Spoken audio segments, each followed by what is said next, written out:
Ассаламу алейкум туғандар, біз Алабука районындабыз.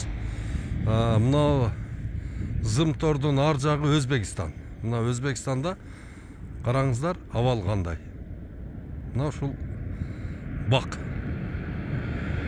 Мына бұл жақты қараңыздар, бұл Кыргызстан жақ қақ. Еш нәрсе жоқ.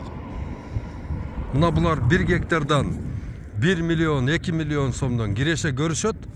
Кыргызстан жақта болса міне 1 гектарынан жыл сайын жоқ дегенде біріне 30 000 сом банкрот болушат.